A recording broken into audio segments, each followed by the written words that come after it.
Like I know my neighbor, when I was growing up, they got divorced after 30 years. I was Mm-hmm. like, Wow. like, I mean, you got all that time in, and I don't mean to be cynical, but I am not impressed with longevity anymore, because I'm talking to way too many women who have been married over 20 years and they are absolutely miserable. I call it marriage prison.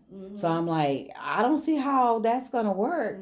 So you're gonna live your latter days, and so I'm not impressed by the numbers. That's just anyway. Go ahead. Um, and so, and like, I remember even like in high school, the first girl in my class, her parents divorced. And it was just like, whoa, like your parents are divorced?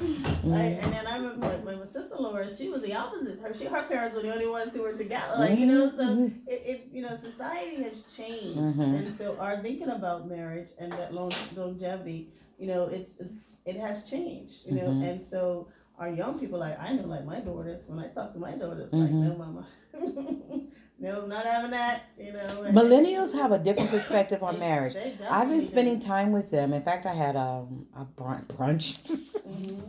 I was brunching with them, a couple of couples, and here's what they said: they are traveling now. They're not trying to have kids. Yeah.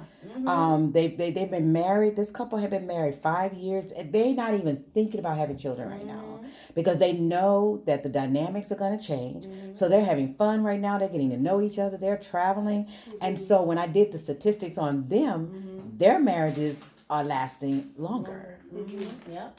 Yep. They're having children later. They're getting married a little bit later, and that's another thing, because I know my group, everybody around me got married 18 out of high school, in college. What the heck, about even trying to make a home, be a mom? You try to find out who you are in college. So you got all of that, but that's something that brings up another point, is that in the Bible and in other cultures, kids are raised up in the things of God, in the sense of what marriage is, and the girls are raised up in what it means to be a wife, and the boys are raised up in what it means to be a husband. That doesn't happen anymore.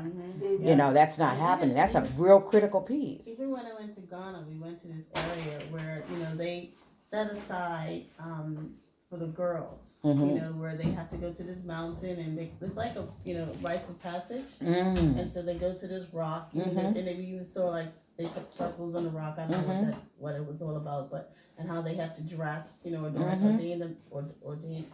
themselves, with beads and all of this, and so. And we were asking in the van, Westerners, we're like, well, what about the guys? The girls have got to go through all this. What's happening with the guys? What's happening with the guys? And the guys don't do nothing, Oh, wow. But they make sure that the women know their role as a wife, but the men, they're what? So I think that's definitely a missing piece in our culture with the kids. The numbers have declined in the amount of women that do it now, so. Well, I think what led me to that whole thing about the kids, because Grace and I was talking about this, was that the Bible talks about the man finding a wife in his youth. And I'm like, how can he find a wife in his youth? He knows nothing. But back then, the culture was different. Right, yeah. Yep. The culture was different. So when you look at where we are now, kids are not being raised for marriage. They're not. This whole journey started with me having professional, I call y'all ballers. Y'all ballers in your own right, to take care of yourself. You make your money. You don't necessarily need a man for money. You know what I'm saying? And so I'm like, okay, these are gorgeous women. Why are they single?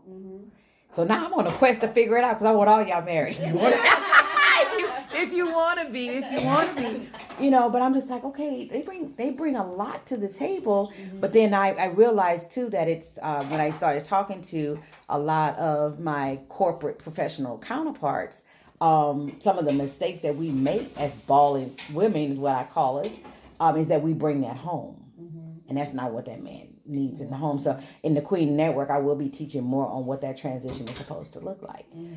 Because he does not want the person that you are in the boardroom. He doesn't want that person in front of the classroom, that person that you're in that meeting from 5 to 7. That's not who he wants. That's not who he married. And so it's a lot of dynamics in there that we've got to balance out. I'm not sure they even know what they want anymore. Men, as far men as men are easy. I think we're more complicated than they are. Oh, They're territorial. They know what they want. Because I had a conversation with Pat the other night. I put the recording out there. She was busy complaining about her past, and her future was coming down the steps. Yeah, it's a beautiful analogy. Yeah. Her future was coming down the steps, and he had been watching her.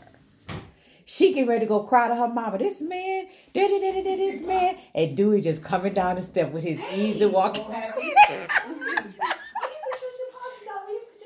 Yes. I've always wanted to talk to you about one. Because she's got an attitude about her past. A man. Not realizing her past is her past, and her future just kind of just fell from heaven. He just come on down from heaven and go, hey, my name is Dewey. What's your name? You know. There is a question that I want to raise here as it relates to all of this, because on the flip side of it, I've been giving this little thing a little thought.